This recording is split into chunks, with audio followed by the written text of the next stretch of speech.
तो types of forces आज हमारा टॉपिक है। टाइप्स ऑफ फोर्सेस मैंने आपको लास्ट क्लास में लिखवा जरूर दिया था, आपको याद होगा मैंने लिखवाया था कि कांटेक्ट फोर्स होता है, नॉन कांटेक्ट फोर्स होता है, कांटेक्ट फोर्स के सारे नाम और नॉन कांटेक्ट फोर्स के सारे नाम। आज एक एक करके उन सारे फोर्सेस को हम लोग को क्या करना है, पढ़ना है। तो उसमें टाइप ऑफ फोर्सेस के अंदर जो कांटेक्ट फोर्स का पहला फोर्स है that is muscular force. Muscular force या इसी को मैकेनिकल फोर्स भी बोलते हैं। इसी को क्या बोलते हैं, मैकेनिकल फोर्स भी बोलते हैं, ताकि कोई मशीन भी अगर लग जाए तो उससे भी ये काम होगा। तो आप इसके बारे में लिखिए, right. The forces which is applied on an object, the forces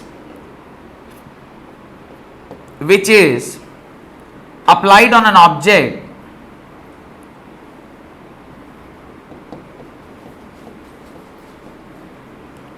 either by human or by a machine, either by a human or by a machine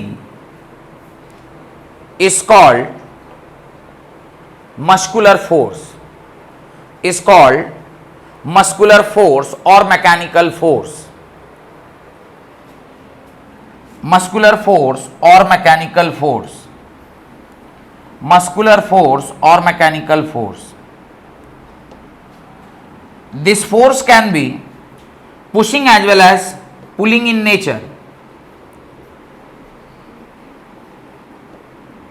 This force can be pushing as well as pulling in nature. Pushing as well as pulling in nature.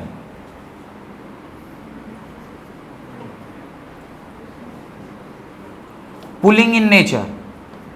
Pulling मतलब कोई इसको क्या कर रहा है, खींच रहा है।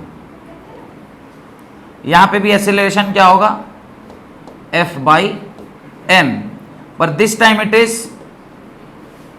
pulling force and earlier it was pushing force. ये A केस है और ये B केस है, और दोनों ही केस में जो ये फोर्स लग रहा है, ये फोर्स किसके द्वारा लगाया जा रहा है, आइदर बाई मसल्स और बाई सम मैकेनिकल मीन्स, मतलब पुली लग जाए या फिर कोई तार चीज को मशीन के मदद से खींच लिया जाए। किसी भी तरीके से जब आप खींचते हैं, ये जो फोर्स लगता है इसी को हम लोग क्या कहते हैं, मैकेनिकल फोर्स या फिर मस्कुलर फोर्स। सीधे सीधे तौर पर मानिए आप किसी को ऐसे धक्का लगा दिए, तो आपने जो किसी को धक्का लगाया वो जो फोर्स है वो क्या है, मैकेनिकल फोर्स है या मस्कुलर फोर्स है। अब दो चीज हो सकता है, या तो आप किसी को खींच सकते हैं या किसी को धक्का लगा सकते हैं। खींचा तो पुलिंग फोर्स, धक्का लगाया तो पुशिंग फोर्स। वही उनको धक्का लगा दिया था तो गिर गई, तो पाँव टूट गया बेचारी का, 2 महीना लग गया ठीक होने में। डॉक्टर क्या बोला, मैंने लिगामेंट फ्रैक्चर है कि अभी ठीक, क्या बोला, अभी भी लिगामेंट ही गया हुआ है, क्या वो जुटा कुछ, ठीक है चलिए। पूरा प्लास्टर्ड था अभी 1-2 महीना, अरे बाप रे, तो चलना बुलना मुश्किल हो गया।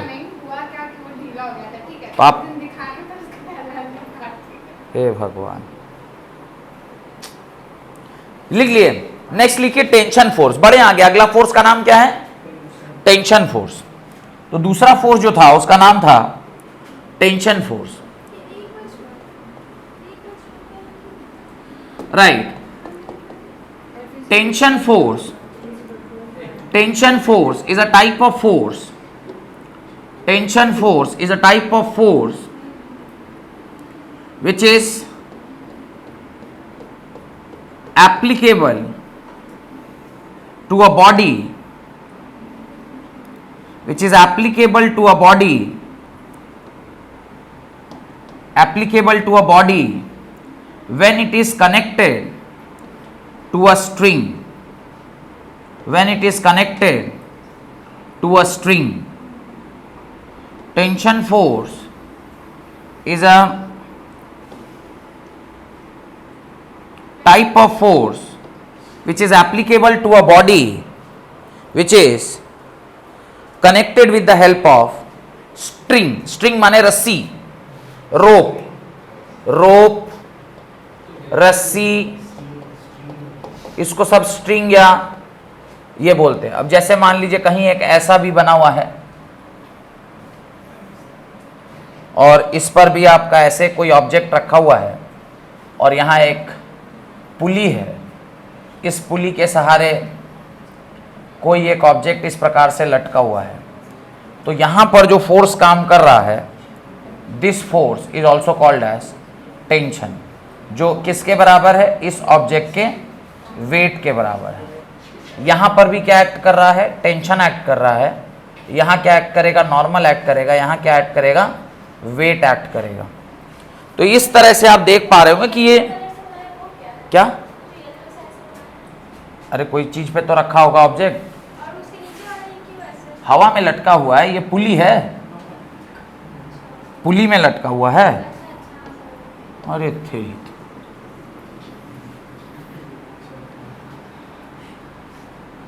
इसको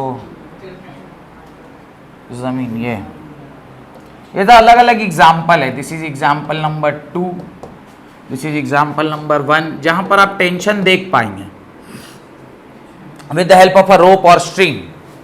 ये दोनों डायग्राम बना दीजिए और उसके नीचे लिखिए, tension is always a pulling force.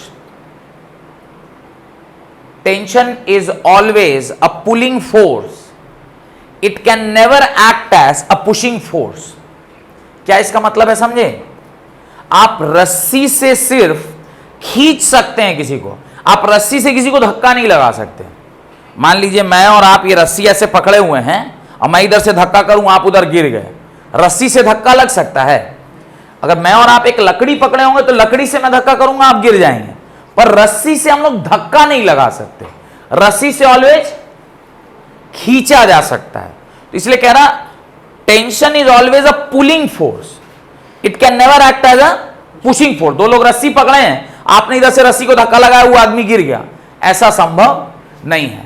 रस्सी will always act as a pulling force, और अगर वो पुलिंग फोर्स की तरह एक्ट कर रहा है, it will always act away from the body. लिख दीजिए, tension force will always act away from the body.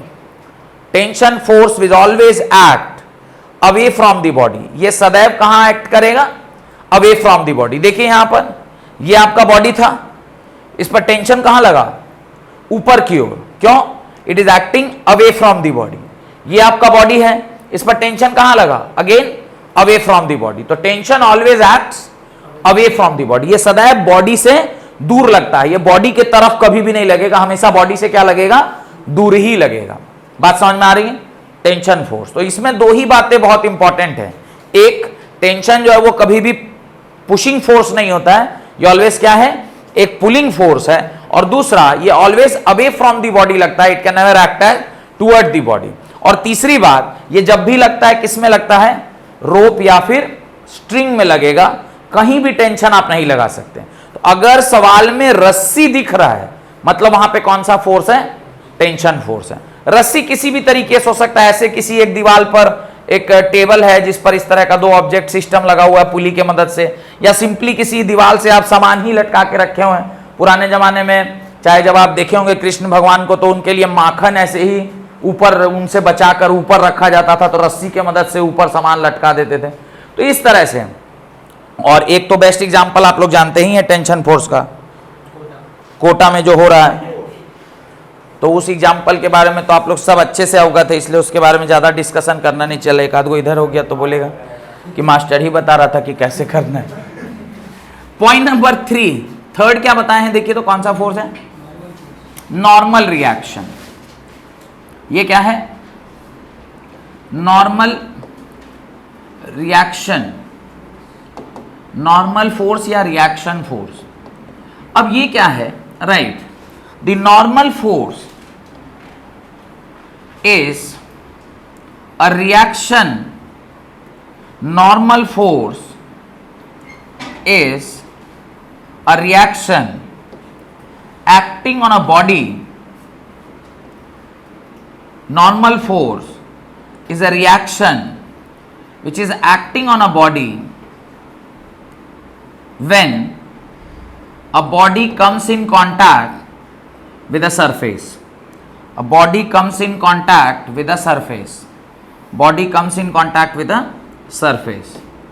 Body comes in contact with a surface. जब कभी भी कोई बॉडी किसी सरफेस के कांटेक्ट में आएगा तो वहां पर क्या लगेगा? नॉर्मल लगेगा. It always act perpendicular to the surface. It always acts perpendicular to the surface. It always acts perpendicular to the surface.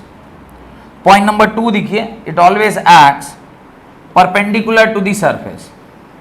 ये एक वेज है, इस वेज पर आपने एक इस तरह का कंटेनर रखा, तो इस पर जो नॉर्मल लगेगा वो normal always away from the normal लगेगा, जबकि वेट हमेशा नीचे की ओर लगता है. वेट ऑलवेज नीचे की ओर लगता है, पर ये ऑलवेज क्या लगेगा? Perpendicular to the surface. एक और एग्जांपल है, मान लीजिए कि कोई ये एक वही वो पुली सिस्टम वाला एक कंडीशन है, या पुली ना भी डालें, हाँ पुली डाल देते हैं.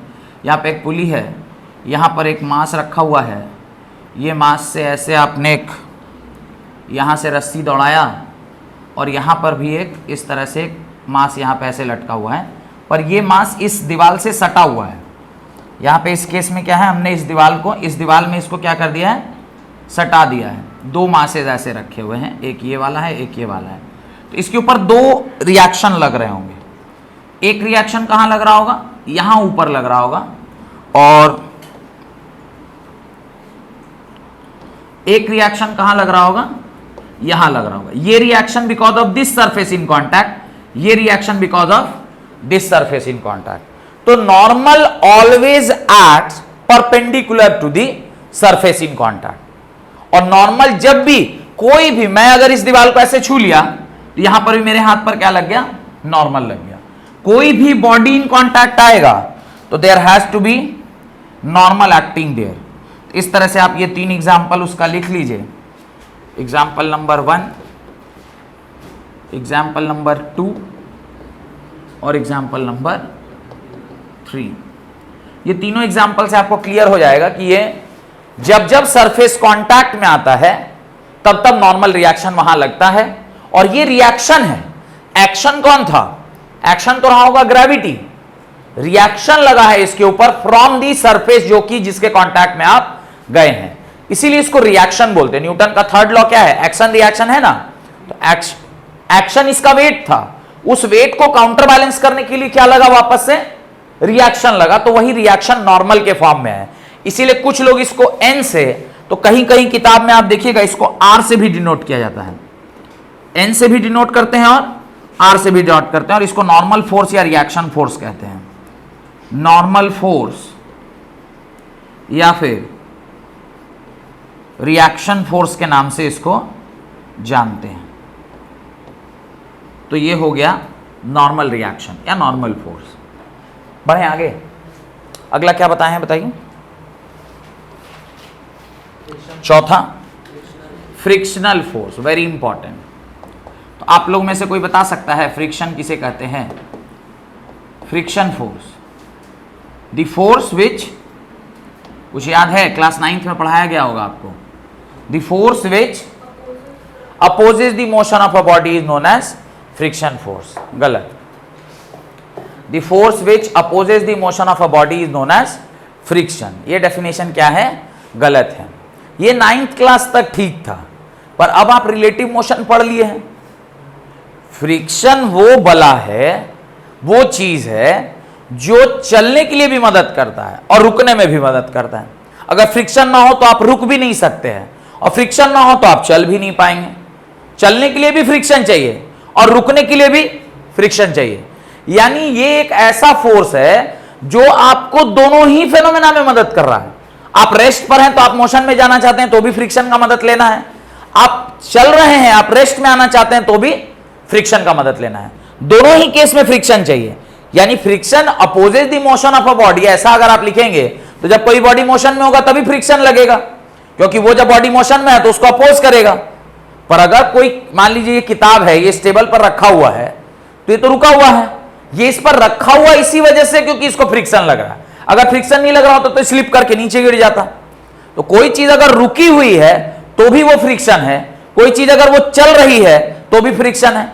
लेकिन आपने जो डेफिनेशन कहा उसमें तो क्लियरली एक ही वर्ड मेंशन हो रहा है कि it opposes the motion of a body, यानी अगर बॉडी मोशन में है तो वो उसको क्या करेगा, अपोज करेगा। तो आप तो सिर्फ चलने वाले फेनोमेना को कंसीडर किए, रुकने वाले फेनोमेना को आप कंसीडर नहीं कर पाए। इसीलिए पहले आप ये लाइन लिखिए, उसको काटिए और फिर नया डेफिनेशन लिखेंगे, ताकि आपको याद रहे कि ये डेफिनेशन और दोबारा लिखना या बोलना नहीं है। लिखिए, frictional force is a type of force which opposes the motion of a body. Frictional force is a type of force which opposes the motion of a body. इसको लिखिए और लिख के उसके बगल में बड़ा सा क्रॉस लगाइए कि ये डेफिनेशन क्या है, गलत है, और उसके नीचे इसका जो सही डेफिनेशन है उसको लिखिए। फ्रिक्शनल फोर्स या friction force is an opposing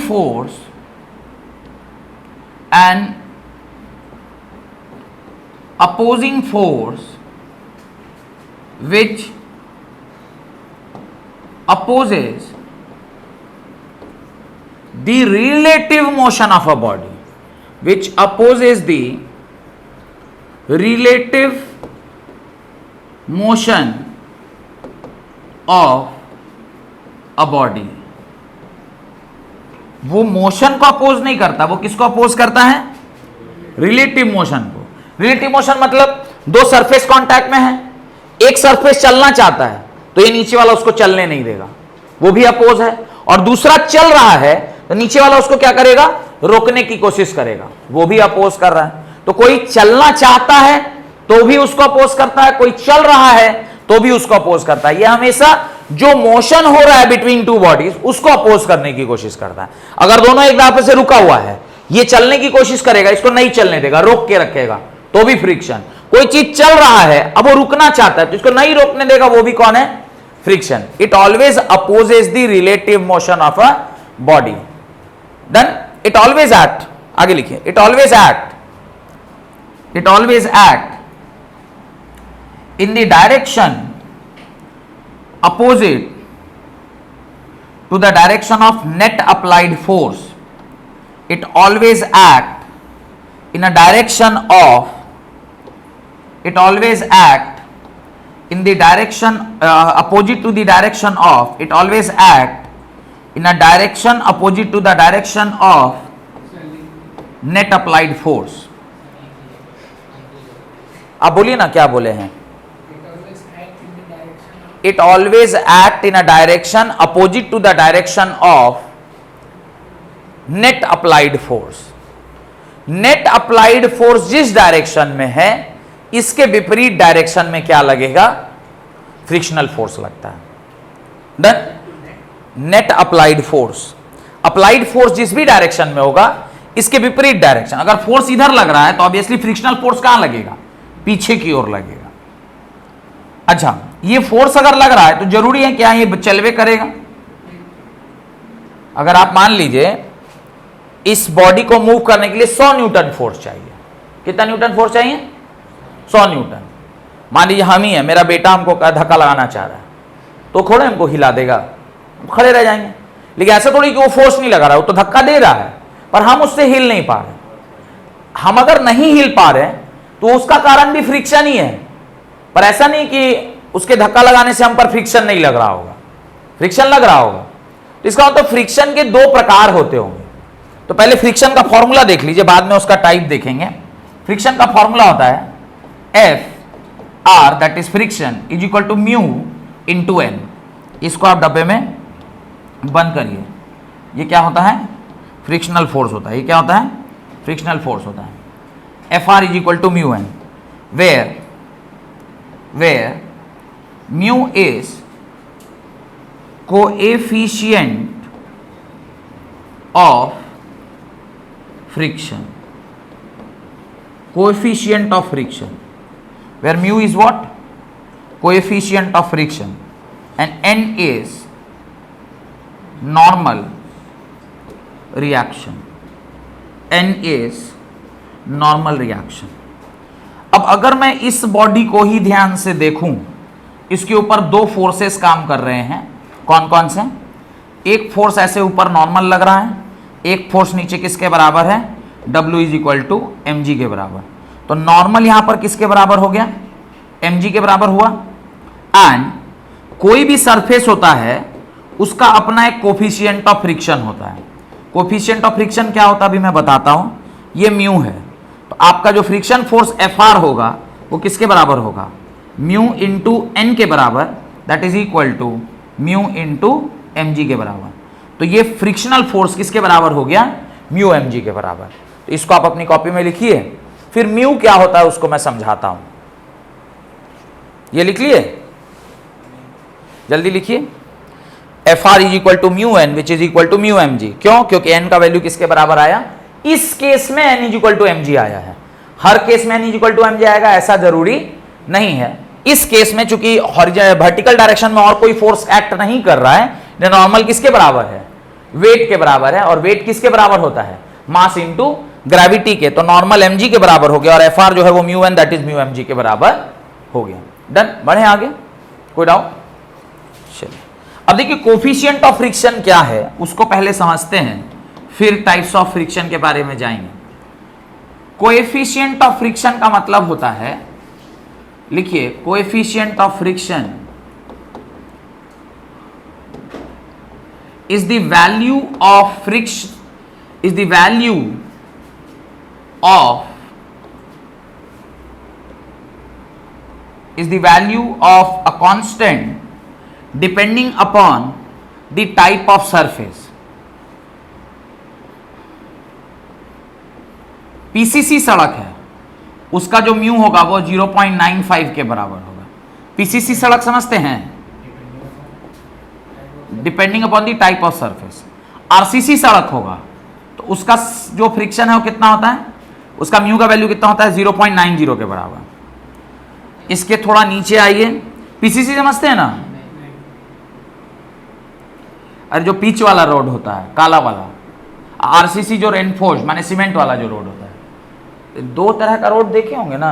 एक होता है सीमेंटेड रोड जो आपके घर के आसपास जो बनता है वो सीमेंट वाला रोड है, और एक होता है रोड के ऊपर से पिच डाला हुआ काला वाला रोड, जो NH जो है मेन जो हाईवे है. तो जो हाईवे सब रहता है वो काला वाला रहता है, तो उसको पीसीसी बोलते हैं. और दूसरा वाला क्या है? आरसीसी, रेनफोर्स्ड कंक्रीट सीमेंट से बनता है, तो रेनफोर्स्ड आरसीसी. तो ये दो तरह का रोड है. और इससे नीचे आइए. इससे नीचे फ्रिक्शन में और क्या होगा?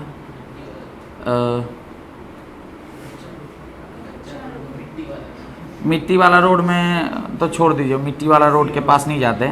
हम लोग चलते हैं मार्बल के ऊपर. मार्बल के ऊपर घर में मार्बल लगा रहता है, तो उस पर थोड़ा सा अगर पॉलिश किया हुआ है तब तो फ्रिक्शन ज़्यादा होगा. मैंने पॉलिश किया हुआ था तो फ्रिक्शन कम होगा, अब बिना पॉलिश किया हुआ है तो फ्रिक्शन ज़्यादा होता है. तो मार्बल जो है इसका होता है 0.6 के आसपास. फिर आइए टाइल्स के बाद, तो जो टाइल्स होता है इसका उससे भी कम 0.4.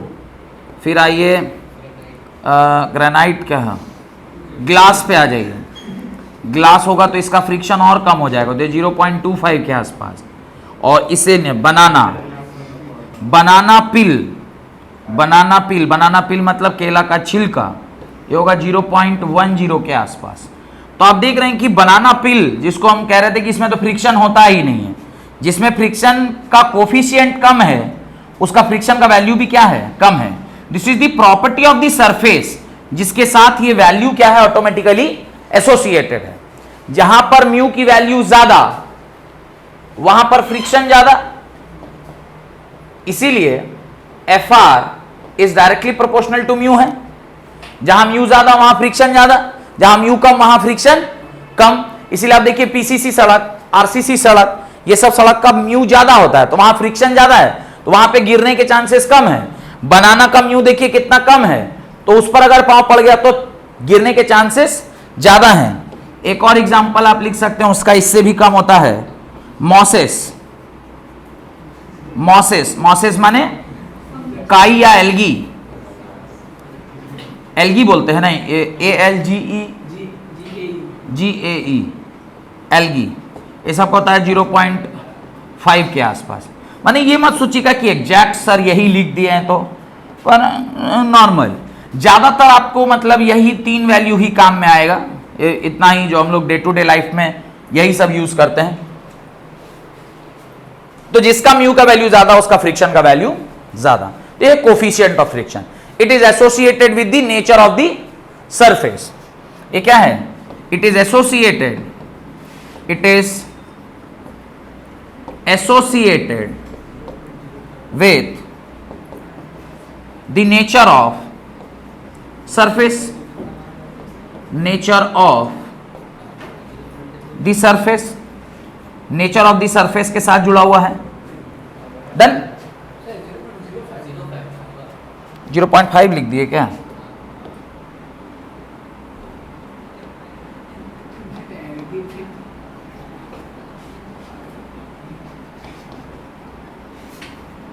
डन। चलिए, तो हम लोग क्या देखें? हमने देखा कि फ्रिक्शन डिपेंड करता है 2 चीजों के ऊपर, एक था ये नॉर्मल रिएक्शन और एक था ये म्यू। म्यू के ऊपर तो आपका कंट्रोल नहीं है, क्यों? म्यू तो फिक्स है, सरफेस की प्रॉपर्टी है। आप नॉर्मल के ऊपर थोड़ा बहुत कंट्रोल रख सकते हैं, नॉर्मल के ऊपर थोड़ा बहुत कंट्रोल रख सकते हैं। बोलेंगे सर कैसे नॉर्मल के ऊपर कंट्रोल रख सकते हैं? अभी बताता हूं। कभी भी देखा होगा आपका गाड़ी उसमें फंस जाता है, जो कीचड़ में फंस जाता है, तो बहुत मतलब समझने वाला चीज है कि जब भी कीचड़ में गाड़ी फंसता है, ड्राइवर सबसे पहले, जो साइंस नहीं पढ़ा है, वो ड्राइवर सबसे पहले बोलेगा चलिए आप लोग बाहर निकल जाइए, हमको खाली में निकालने दीजिए। ऐसा हुआ है? गाड़ी कीचड़ में फंस जाती, पहले लोग को उतार देगा, उसके बाद वो बोलेगा हम निकाल लेंगे, जबकि उल्टा होना चाहिए। बोलिए क्यों? मान लीजिए आपका गाड़ी है, ये आपका गाड़ी है और ये कीचड़ में फंस गया, ये रोड पर चल रहा था, कीचड़ में फंस गया। अब आप खुद सोचिए, सारा आदमी अगर इसमें बैठा हुआ है तो ओवरऑल जो mg होगा, वेट होगा, वो कैपिटल M इंटू जी होगा, और जब आदमी को निकाल देगा तो स्मॉल m इंटू जी हो जाएगा, जहां पे capital M is greater than small m। ये बात मानते नहीं मानते? अच्छा, ये सारा कुछ किसके बराबर? नॉर्मल के। तो normal is equal to weight के बराबर, that is equal to capital mg। अगर ये m बड़ा है, अकेला ड्राइवर रहेगा तो स्मॉल mg, सारा लोग बैठा हुआ है तो कैपिटल mg। फ्रिक्शन किसके ऊपर डिपेंड करता है? म्यू इंटू एन के ऊपर। कीचड़ में ऑलरेडी तुम म्यू तो खराब कर चुके अपना, म्यू पे तो अब तुम्हारा कंट्रोल नहीं है। रोड पर रहते तब ना तुम म्यू को कंट्रोल करते, म्यू तो तुम ऑलरेडी अब कीचड़ में घुस गए हो, तो तुम्हारा म्यू तो कंट्रोल से बाहर हो गया। अब म्यू कंट्रोल से बाहर है, तो अब क्या बढ़ गया? अब एक ही चीज तुम्हारे कंट्रोल में, वो क्या है? नॉर्मल। नॉर्मल ज्यादा होगा तो तुम क्या ज्यादा क्रिएट करोगे? फ्रिक्शन। और फ्रिक्शन क्रिएट करोगे तब ना गाड़ी आगे बढ़ेगा। गाड़ी को आगे बढ़ने के लिए फ्रिक्शन चाहिए। नहीं अगर फ्रिक्शन दे पाओगे, देखोगे चक्का रोटेट करने लग गया उसी जगह में। कीचड़ में जनरली जब फंसता है गाड़ी तो चक्का वहीं पर नाचने लग गया, और बहुत ज्यादा नचा दोगे, वियर एंड टियर तो हुआ ही, क्लच भी जलने का चांस रहता है। और चक्का में अगर पूरा वो चिकनी मिट्टी एक बार पूरे में लग गया, तो अब चाहे तुम कितना भी करो वो वहां से निकलने वाला नहीं है। फिर तुमको क्या करना पड़ेगा? ईटा डाल के फ्रिक्शन जनरेट करना पड़ेगा, ताकि ईटा पर वो फंसे। अब फंसना ही ना बंद हो गया। फंसना क्यों बंद हो गया? क्योंकि तुमने क्या कर दिया? फ्रिक्शन रिड्यूस कर दिया। तुमको अल्टीमेटली फ्रिक्शन को क्या करना था? बढ़ाना था। फ्रिक्शन बढ़ाने के लिए तुम्हारे पास म्यू, तो तुम ऑलरेडी कीचड़ में फंस गए, तो म्यू तो कंट्रोल के बाहर चला गया। तुम्हारे पास एक ऑप्शन था क्या? नॉर्मल रिएक्शन को बढ़ा देते। नॉर्मल रिएक्शन अब बढ़ेगा जब सारा लोग बैठा रहेगा, क्योंकि सारा लोग बैठेगा तो उसका कंबाइन नॉर्मल ज्यादा होगा। और तुम सबको उतार के बोल रहा हम अकेले निकाल लेंगे, तो तुम पहले ही क्या कर दिया? नॉर्मल भी घटा दिया, दोनों ही तुम नेगेटिव कर लिया। म्यू कीचड़ में फंस के वो नेगेटिव हो गया, नॉर्मल लोग को उतार के तुमने वो नेगेटिव कर दिया। जो फ्रिक्शन मिलने भी वाला था वो भी तुम क्या कर दिया? कम कर दिया। उसके बाद तुम गाड़ी तो नहीं पढ़ा लिखा, सीधे 8वां पास है, ड्राइवर बन गया, तो गाड़ी का क्लच जला लेगा, नहीं तो वो चक्का को घिस देगा। पढ़ा लिखा रहेगा और ये वाला चैप्टर अगर मान लीजिए 11वीं क्लास में पढ़ा रहेगा तो क्या होगा? देखिए, जरूरी नहीं कि हम भी गाड़ी चलाते हैं, हम पढ़े लिखे हैं, हम अपना रियल लाइफ एक्सपीरियंस बताते हैं आपको। हमारे साधु भाई रहते हैं दरभंगा में, तो उनके घर के आसपास में भी कंस्ट्रक्शन चल ही रहा है, मतलब पूरा कॉलोनी अभी बना नहीं है, तो पूरा रास्ता में उनका कीचड़ है। तो हमारे साड़ू भाई कॉमर्स के हुए, अकाउंट्स पढ़े हुए हैं, तो हमको फ़ोन किए कि भाई जी जब आइएगा वहाँ से प्रणव जी, तो आप सबको उतार दीजिएगा तो आसानी से आपका गाड़ी निकल जाएगा। हम देख लिए नीचे, हम पूछे उनसे कि नीचे रोड़ा गिट्टी है ना लास्ट में, मतलब पूरा मिट्टी रहेगा तब तो फंस जाएगा चक्का, नीचे रोड़ा गिट्टी है उसके ऊपर मिट्टी आ गया है तो काम करेगा। तो रोड़ा गिट्टी नीचे डाला हुआ है ना, बोला हाँ हाँ नीचे पूरा वो ब्रिक का सोलिंग किया हुआ है। तो हम जैसे उस जगह में पहुंचे तो बोले हाँ आप उतार दीजिए, अब इसके आगे आप फंस जाइए, उतार दीजिए। हम उतारे नहीं, हम बोले बैठे रहो, साइंस की परीक्षा थी, हम गाड़ी चला रहे थे, कॉन्सेप्ट तो मेरा क्लियर था और वो भी पता चल गया था नीचे ब्रिक का सोलिंग है, मतलब फ्रिक्शन लास्ट में कितना मिट्टी होगा तो लास्ट में मेरे को फ्रिक्शन मिलेगा ही मिलेगा। हाँ लिखिए। तो अब वहां से जैसे ही गाड़ी, यहां से जैसे ही गाड़ी आगे बढ़ा, यहां से जैसे ही गाड़ी हम आगे बढ़ाने का कोशिश किए, बस गाड़ी को फर्स्ट गियर में लिए और हमने सारा नॉर्मल का जो वैल्यू था उसको कंबाइन किया, कंबाइन करके हमने नॉर्मल बढ़ाया, फ्रिक्शन बढ़ गया, फ्रिक्शन बढ़ा, हमारी गाड़ी निकल गई। तो अब उस तरफ जब हम पहुंच गए तो एक तो पहले मेरे को साइंस पर जीत दिखाई दिया, भाई साइंस जीत गया, हमारे साड़ू भाई हार गए और कॉमर्स वाला तो पक्का ही हारा। उसके बाद वो हमसे पूछे कि अरे अधिकांश आदमी को देखते हैं कि कीचड़ में फंसता है तो लोग क्यों उतार देता है, आप बैठा के ले आए, कहीं फंस जाता, आप समझते नहीं है। तो मैं सोचा इतना इनको जो साइंस पढ़ाऊंगा, इससे अच्छा बोला कि भाई जी वो समझिए कि एक ट्रायल कर रहे थे, अगर हो जाता तो ठीक, हो गया तो ठीक, नहीं होता तब फिर आपको समझाते। हो गया ना, छोड़िए हटाइए, चढ़ाया कि उतारा उसके बारे में ज्यादा साड़ू भाई है, बड़े हैं हमसे, तो कहीं वो ईगो में भी ले लेते कि अरे मानता नहीं है मेरा बात, बेहुदा कहीं का, समझे। हाँ हाँ नीचे नॉर्मल ऊपर, हाँ वेट नीचे, हाँ लगेगा,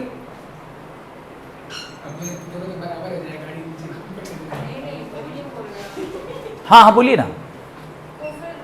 वेट बढ़ गया, वेट बढ़ेगा तो आपके हिसाब से धस जाएगा गाड़ी। हाँ वेट नहीं बराबर है ये तो, हाँ तो नॉर्मल हमारा फ्रिक्शन से ऐसे रिलेटेड है ना, नॉर्मल बढ़ेगा तो फ्रिक्शन बढ़ जाएगा। तो अरे नॉर्मल में ही ना mg डाल देंगे, वही ना नॉर्मल mg के बराबर आ गया, उसको म्यू से मल्टीप्लाई कर देगा तो फ्रिक्शन का वैल्यू बन गया। ये जितना बड़ा होगा उतना ज्यादा फ्रिक्शन आप पैदा कर पाइएगा, और फ्रिक्शन नहीं पैदा होगा तो गाड़ी स्किड कर जाएगा, फ्रिक्शन से ना आप चल पाइएगा। नहीं तो केला के छिलका पे पांव पड़ते आप स्लिप क्यों कर जा रहा है, क्योंकि आप फ्रिक्शन नहीं पकड़ पा रहे। और कोई आदमी तो मान लीजिए कि सीधे ही नॉर्मल सड़क पे भी फिसल जा रहा है, ये तो केला का छिलका तो अलग से डालने का जरूरत नहीं है, वो केला का छिलका छोड़िए, वो तो सीधे नॉर्मल रोड पे चले ऐसा करके गिर जा रही है, ऐसा गिर रही कि 2-2 महीना क्लास छुट्टी मार रही है। डन। अब देखिए तो ये बहुत इंपॉर्टेंट कॉन्सेप्ट है, आप लोग भी गाड़ी अगर बड़ा होकर चलाइएगा, कार वगैरह, तो कहीं फंस गए तो ये ध्यान रखिएगा। अच्छा उसमें भी और 2 बातें हैं ध्यान करने की, हम एक बार और एक गलती किए थे, वो भी हम आपके साथ शेयर करते हैं। हम चला रहे थे अपनी वाली ऑडी, ब्लैक ऑडी था, वो हम चला रहे थे। अच्छा गाड़ी होता है front wheel drive, rear wheel drive and 4 wheel drive. अब तो सब बच्चा कोई सब मालूम चल गया, जब से जीप ऊप में 4x4 ये सब आ गया। पहले जब हम लोग आपके उम्र में थे, जब नया नया हम 18 साल का हुआ था और गाड़ी चलाना सीखे थे, 18-20 साल के नहीं, 24 साल के रहे होंगे, 22-24 साल के, तो उस टाइम जब गाड़ी चलाना नया नया सीखे थे तो गाड़ी तो हम ले लिए, तो उसमें मोड सब रहता है ऑडी में कि आप 4x4 भी रख सकते हैं या फ्रंट व्हील भी ले सकते हैं। हमारा गाड़ी क्या हुआ, गिर गया एक ठो गड्ढा में, नाला में, आगे वाला दोनों चक्का गिर गया नाला में, गांव ले गए थे, नाला में गिर गया। मोड था 2x2 में, मतलब फ्रंट व्हील ड्राइव में। ये बात का ज्ञान हमको नहीं था, हम पूरे एक्सीलेटर गे मारे जा रहे हैं। अच्छा एक्सीलेटर मारेंगे तो आगे ही नाचेगा, पीछे वाला तब रोल करेगा, क्यों, क्योंकि हम 4x4 लेंगे तब ना पावर उसमें ट्रांसमिट होगा और मेरा गाड़ी भाग जाता। ये बात का ज्ञान हमको नहीं था कि मेरा आगे वाला दोनों ही गड्ढा में फंसा है और हम आगे ही वाले को नचा रहे हैं और सोच रहे हैं कि पीछे वाले की मदद से हम निकल जाएंगे, तो नहीं निकल पाए।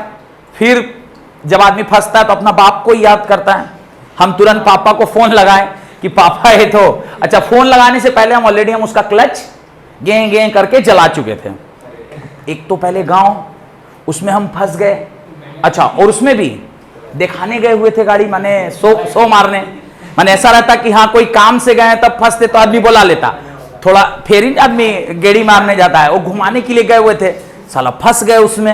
अब ऐसा सिचुएशन में फंसता ना तो आदमी चाहता है कि चुपके से गाड़ी लाके जगह पर रख दे और फिर अपना जो हो देखा जाएगा, लेकिन शायद तो ऐसा जगह गाड़ी फंस गया कि अब निकलना ही मुश्किल। तो आदमी जब फंसता है तो अपना बाप को ही फोन लगाता है, पापा ऐसे ऐसे फंस गए। तो बोले कि अरे 4x4 में मारो, पीछे वाला चक्का निकाल देगा आगे चक्का को, तो तेरा कौन सा मोड ऑन है? तो हम बोले नहीं, हो तो 2x2 दिख रहा है। नहीं 4x4 में ले जाओ ना, ताकि पीछे वाला चक्का भी तुम्हारा पावर ट्रांसमिट करेगा, गाड़ी निकल जाएगा। जैसे 4x4 मारे, पावर वहां से ट्रांसमिट हो, भग करके गाड़ी फेंक दिया आगे। उसमें पावर तो बहुत होता है, बहुत 3-4 हजार सीसी का वो गाड़ी है, जुप करके गाड़ी निकाल दिया। लेकिन तब तक तो हम क्लच प्लेट जला चुके थे, काफी अच्छा खर्चा भी आया, पापा बियर किए उसको। पर ये ध्यान रखिए कि जो चक्का फ्रंट, इसको फ्रिक्शन में पढ़ेंगे हम कि जब कार में कौन सा चक्का फ्रंट व्हील ड्राइव है तो कहां फ्रिक्शन लगेगा, रेयर व्हील ड्राइव है तो कहां फ्रिक्शन लगेगा, ये पढ़ेंगे। साइकिल में आप फ्रिक्शन दोनों चक्का में कहां लगता है मैं कराऊंगा। ये तो अभी फ्रिक्शन को ऐसे क्या बोलते हैं ऊपर ऊपर पढ़ रहे हैं, फ्रिक्शन पूरा एक चैप्टर है अलग से, माने इसी के लास्ट में पूरा फ्रिक्शन एक अलग से फिर से पढ़ेंगे, तो वहां पर पूरे डिटेल में पढ़ा जाएगा। देन इज, तो ये बात समझ में आ गई। इसके बाद एक और कॉन्सेप्ट है, types of friction. Types of friction, types of friction, ये सब प्रैक्टिकल एक्सपीरियंस है। जब आप गाड़ी चलाइएगा तो ऐसे ऐसे कभी कभी फंस जाएंगे, तो उस टाइम जब आदमी फंसता है तो उस टाइम ये सब साइंस ही आपको काम आएगा। पर एक्चुअली उस टाइम ब्रेन काम नहीं करता, पर फिर भी जिसको ये काम कर जाता है जिसका, तो वही बोलता है स्मार्ट ड्राइवर था, फंसा नहीं, निकल गया। और जो बेवकूफ रहेगा तो वो फंस जाएगा। और अगर सो कॉल्ड माने नहीं महिला ड्राइवर कई बार रहती है तो वो लोग और अच्छा, मतलब वो लोग से फंसती ही नहीं है। क्यों? उतना रिस्क लेती ही नहीं है, पाँव ही से रोक लेती। मेरी वाइफ तक छोड़िए, मेरी वाइफ तक को हम देखते हैं, ब्रेक से पहले पाँव, उसका पूरा जो चप्पल है वो स्कूटी चलाते चलाते घिस गया। अरे मैं बताया उसमें देखो डिस्क है, तुम्हारा कुछ भी है तो वो चप्पल में कितना ही फ्रिक्शन है, डिस्क ब्रेक है, मारोगी टक करके रुकेगा। ये वाला बाद में, पहले पाओ। टाइप्स ऑफ फ्रिक्शन, दो प्रकार का फ्रिक्शन होता है। हाँ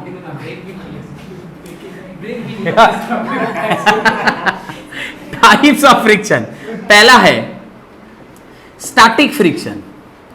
static friction, what is static friction? Static friction किसको कहते हैं? लिखिए, when the body is at rest, the friction acting on a body.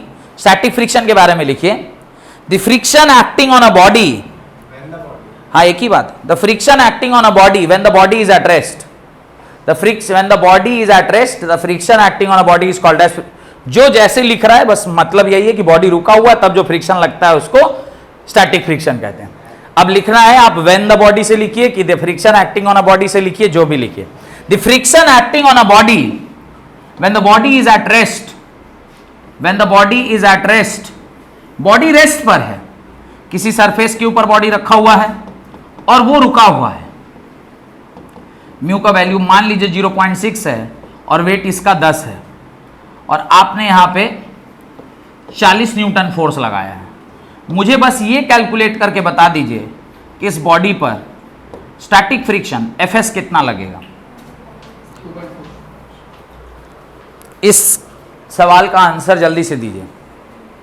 क्या सवाल मैंने पूछा है? पहले स्टैटिक फ्रिक्शन क्या है?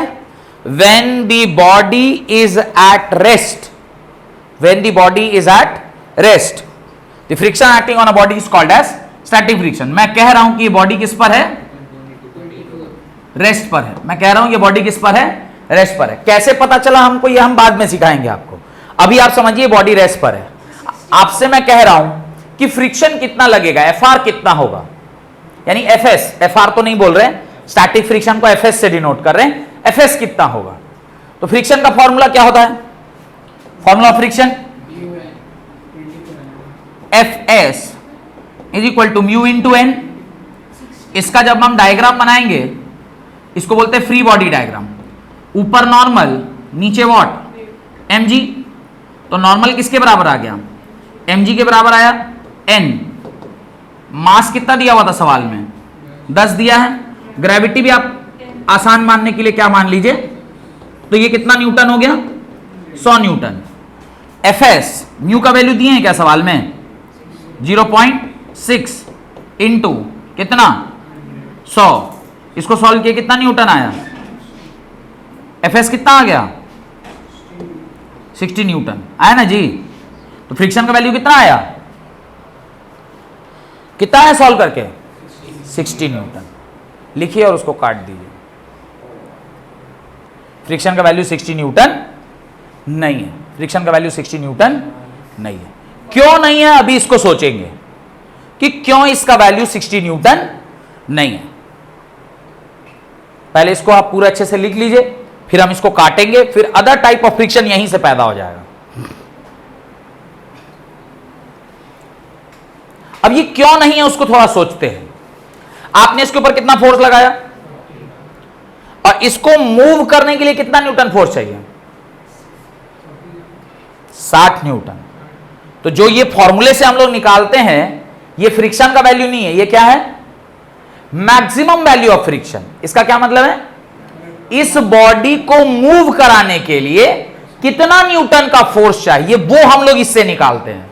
This is not the value of static friction और kinetic friction, this is actually the value of limiting friction. ये कौन सा वैल्यू है, this is called as limiting friction.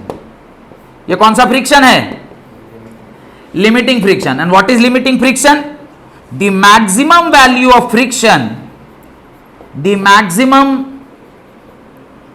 value of friction is called LR, नहीं LF, limiting friction. The maximum value of friction is called as limiting friction. तात्पर्य क्या है इसका, इसको समझते हैं। पहले वह तो अच्छा हुआ कि हमने आपसे एक्सीलरेशन नहीं पूछा, नहीं तो आप तो इसका एक्सीलरेशन भी हमको बता देते ना। बॉडी क्या है, एक्सीलरेशन बता देते इसका एक्सीलरेशन निकाल पाते। तो ये तो हमने लिख दिया रेस्ट पर है। अगर सीधे सवाल ये रेस्ट पर नहीं देके अगर सवाल दिए रहते तो आप तो इसका एक्सीलरेशन भी निकाल दिए रहते सॉल्व करके, किसका एक्सीलरेशन कितना आएगा। हम लोग को अभी पता करना है कि बॉडी रेस्ट पर है कि मोशन में, कैसे पता करते हैं, ध्यान से देखिए। टोटल फोर्स आपने लगाया कितना, इस बॉडी को मूवमेंट के लिए कितना फोर्स चाहिए, तो 60 से जब तक आप ज्यादा नहीं ले आएगा बॉडी मूव करेगा। बॉडी मूव, भाई मेरे को हिलाने के लिए मान लीजिए कि 60 न्यूटन का फोर्स चाहिए। अब मेरा बेटा हमको 40 न्यूटन के फोर्स से धक्का दे रहा, हम हिलेंगे नहीं हिलेंगे। मुझे हिलाने के लिए अगर 60 न्यूटन का मैक्सिमम फोर्स लगेगा तो तुम 61 न्यूटन डालोगे तभी हम हिलेंगे, 60 पर भी नहीं हिलेंगे। 60 पर मेरे मूव करने की टेंडेंसी आ जाएगी, पर हम हिलेंगे नहीं, हम हिलेंगे 61वें न्यूटन पे। ये बात समझ में आ रहा है। तो स्टैटिक फ्रिक्शन जो होता है, ये क्या होता है, बॉडी पर वो फ्रिक्शन जब वो बॉडी किस पर हो, रेस्ट पर हो। अब ध्यान से समझिएगा, मैक्सिमम फ्रिक्शन आप निकाल लिए, उसके बाद आप चेक करिए जो भी फोर्स आपका बॉडी पर लगा है वो मैक्सिमम फ्रिक्शन से कम है कि ज्यादा है। हमारे इस केस में क्या था, कम था कि ज्यादा, कम था। इसका मतलब ये बॉडी किस पर रहने वाला है, रेस्ट पर रहने वाला है। और जब ये बॉडी रेस्ट पर है तो जो स्टैटिक फ्रिक्शन होता है that is actually equal to what, 40 newton only. आप बोलिएगा सर 60 न्यूटन क्यों नहीं होगा, सोच के देखिए 60 न्यूटन क्यों नहीं होगा। इधर कितना, मान लीजिए मैं ही बॉडी हूं, इस तरफ मेरा बेटा मेरे को 40 न्यूटन से खींच रहा है, पर फ्रिक्शन मेरे ऊपर मैक्सिमम कितना लगा हुआ है, 60 न्यूटन। अगर मैं फ्रिक्शन को 60 न्यूटन मान लेता हूं तो मेरा बेटा मुझे इधर खींचने की कोशिश कर रहा है, कितने से, 40 से, पर मेरे ऊपर फ्रिक्शन इधर कितने से लग रहा है, 60 से। अगर इधर 60 है इधर 40 है, आपने अनबैलेंस फोर्स पढ़ा है, अनबैलेंस फोर्स के हिसाब से इधर अगर 60 होगा तो मेरे ऊपर नेट फोर्स किधर लग जाएगा, इधर लग जाएगा। यानी मेरा बेटा हमको इधर खींचने की कोशिश कर रहा है, लेकिन मैं 20 न्यूटन से उधर भाग जाऊंगा। कॉमन सेंस से सोच के देखिए, मैं रुका हुआ था, मेरा बेटा हमको इधर खींचने की कोशिश कर रहा है और हम उधर 20 न्यूटन से भागने लग जाएंगे, कहा कि मेरा बेटा इधर खींच रहा था। जब वहीं रुके रहेंगे, यानी ये दोनों क्या होना चाहिए, बैलेंस होना चाहिए, तब ना रुके रहेंगे। स्टैटिक फ्रिक्शन अगर फ्रिक्शन का वैल्यू मैक्सिमम फ्रिक्शन से कम है, यानी एक्सटर्नल फोर्स का वैल्यू मैक्सिमम फ्रिक्शन से कम है, तो स्टैटिक फ्रिक्शन का value exactly equal to external force हो जाता है। समझे क्या बोले लास्ट वाला लाइन, फिर से बोल रहा हूं, अगर आपका एक्सटर्नल फोर्स मैक्सिमम फ्रिक्शन से क्या है, कम है, तो जो फ्रिक्शन का वैल्यू है that is actually equal to external force जो आपके बॉडी पर लग रहा है। तो यहां पर एफएस का वैल्यू कितना होगा, 40 न्यूटन। क्यों? क्योंकि जब आप इसका बैलेंस करके फोटो बनाइएगा तो जितना फोर्स आगे उतना ही फोर्स पीछे, तब ना रेस्ट पर रहेगा। तो अगर आगे 40 है तो पीछे कब तक ऐसा रहेगा, टिल 60। 61 होते ही ये कहां जाने लग जाएगा, आगे जाने लग जाएगा, और इसके ऊपर नेट फोर्स उस तरफ 1 न्यूटन का आ जाएगा। बात समझ में आ रहा है? तो ये स्टैटिक फ्रिक्शन है। स्टैटिक फ्रिक्शन ये यहां तक पूरा छाप लिए, ये लिखिए स्टैटिक फ्रिक्शन, 2-3 बातें लिख लीजिए, फिर और डिटेल में उधर पढ़ेंगे। Static friction is variable in nature. Static friction is variable in nature. Static friction is variable in nature. Static friction कैसा होता है, वेरिएबल इन नेचर होता है, इसका वैल्यू फिक्स नहीं होता है। The value of static friction is always equal to external force acting on a body. The value of static friction is equal to the value of external force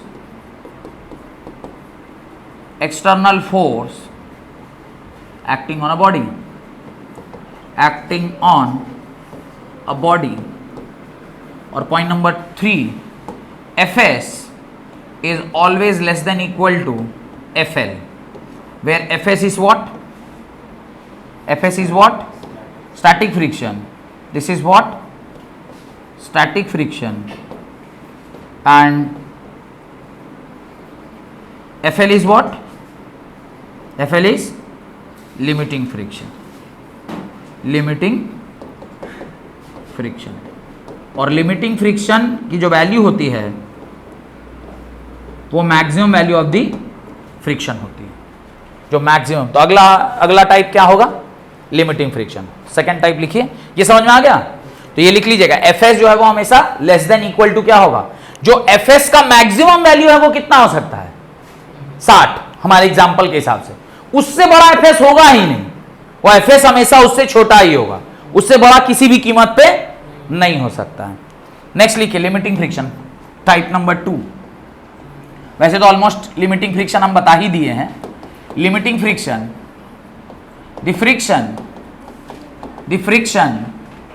acting on a body, the friction acting on a body, the maximum friction acting on a body, sorry, the maximum friction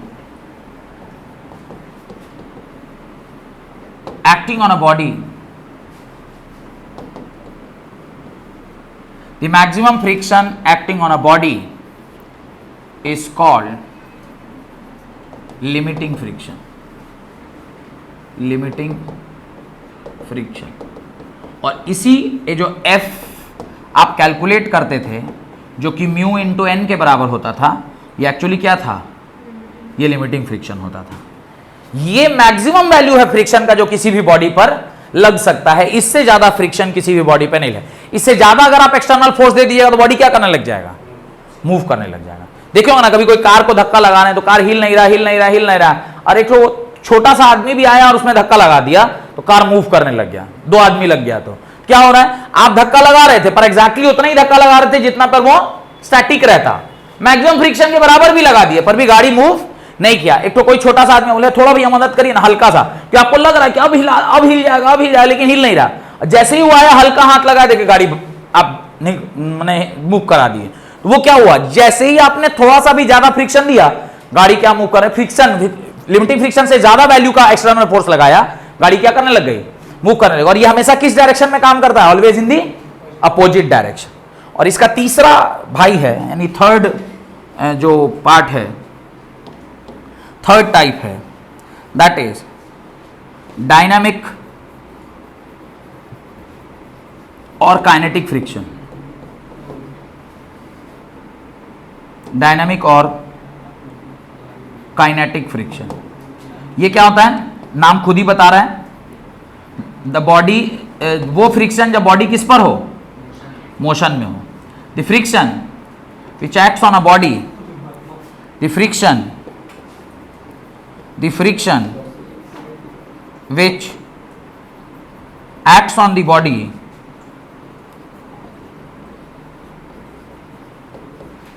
when the body is in motion, और इसकी value fixed होती है। the value of dynamic friction या kinetic friction, value of dynamic या kinetic friction is fixed, is what? Fixed. इसकी value क्या होती है? फिक्स्ड होती है, ये वेरिएबल नहीं होती, क्योंकि ऑल काइनेटिक फ्रिक्शन का मतलब ही है कि मैक्सिमम जितना लगना था वो लग गया, तभी ना बॉडी मोशन में आया। तो अब इसका वैल्यू और चेंज नहीं होगा। 60 न्यूटन, अब तुम उधर 100 न्यूटन से खींच रहे हो, मैक्सिमम इसके ऊपर कितना लग सकता था? 60 ही लग सकता था। अब तुम उसको खींचते जा रहे हो, तुम 100 न्यूटन से लगाए तो बॉडी 40 न्यूटन से आगे बढ़ रही है, पीछे का 60 न्यूटन तो फिक्स हो गया। अब तुम जैसे जैसे फोर्स बढ़ाते जाओगे, गाड़ी का स्पीड बढ़ते जाएगा, क्योंकि पीछे वाला जो फोर्स है वो तो क्या हो गया? फिक्स हो गया। और वो कितना है? जो हमारा एग्जाम्पल था उसमें 60 न्यूटन था। देन तो ये होता है लिमिटिंग फ्रिक्शन, काइनेटिक फ्रिक्शन। अब दो फोर्स आपके कांटेक्ट में रह गए और 4 फोर्स नॉन कांटेक्ट में। एक रह गया स्प्रिंग फोर्स, एक रह गया कोलिजन फोर्स, ये कांटेक्ट करेगा, और 4 उधर के रह गए, gravitational, electrical, magnetic and nuclear. ये 6 अगले क्लास में कंप्लीट करेंगे, तो इससे आपका टाइप्स ऑफ फोर्स खत्म हो जाएगा। इसके बाद एरिस्टोटल की फैलेसी, गैलीलियो के एक्सपेरिमेंट, न्यूटन का लॉज ऑफ एक्सपेरिमेंट, उसका लॉ ऑफ कंजर्वेशन, और चैप्टर फिर धीरे धीरे आपका खत्म होने के कगार पर आ जाएगा।